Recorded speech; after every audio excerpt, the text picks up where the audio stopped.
Praise the Lord. Greetings and welcome to hosting the Ark Day 11. Today we continue to explore the contents of the Ark of the Covenant. We see inside the Ark were the tablets of the law, written by the finger of God Himself.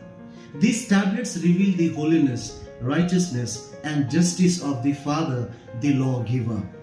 The law was never given to save mankind.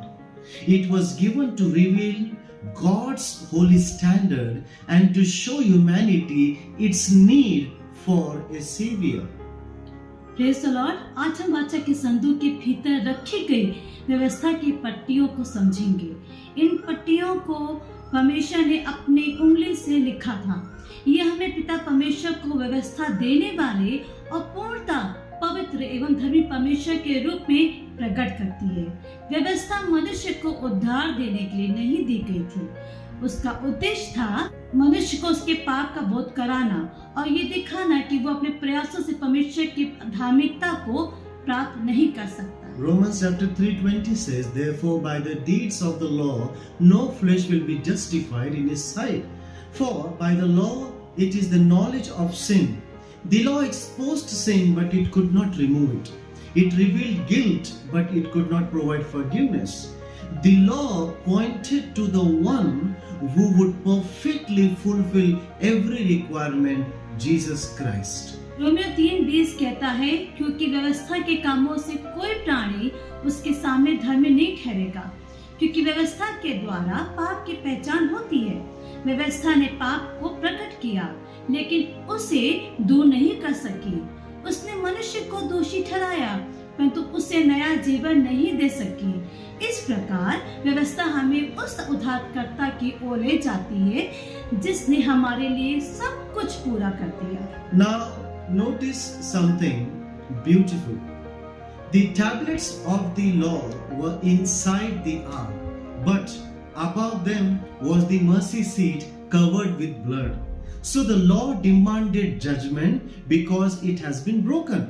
But the blood spoke mercy. Justice was satisfied and mercy was extended. This is the wonderful picture of the cross. एक अद्भुत सत्य पर ध्यान दीजिए। व्यवस्था की पट्टियां संदूक के भीतर थी, लेकिन उनके ऊपर लहू से छिड़का हुआ दया का आसन था। व्यवस्था न्याय की मांग करती थी, क्योंकि मनुष्य ने उसे तोड़ दिया था, लेकिन लहू दया की घोषणा करता था। यही क्रूस का महान संदेश है, जहां न्याय भी पूरा हुआ और दया भी प्रकट हुई। In the book of 1 Samuel chapter 6, the man of Beth Shemesh looked into the ark with irrelevance, and they ignored God's holiness and dishonored His presence. So without honoring the covering of mercy, they experienced judgment. And that is why this teaches us that God's presence must never be treated casually. पहले शमूएल अध्याय 6 में हम पढ़ते हैं कि बेत शेमेश के लोगों ने आदर के बिना संदूक के भीतर देखा। उन्होंने परमेश्वर की पवित्रता को सम्मान नहीं किया। जब दया के आवरण का आदर नहीं किया गया, तब न्याय प्रकट हुआ। ये हमें सिखाता है कि परमेश्वर की उपस्थिति को कभी भी साधारण नहीं समझना चाहिए। Yes. So today we do not come to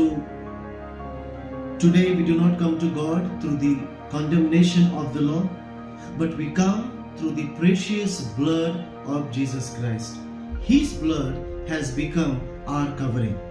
His grace has become our confidence.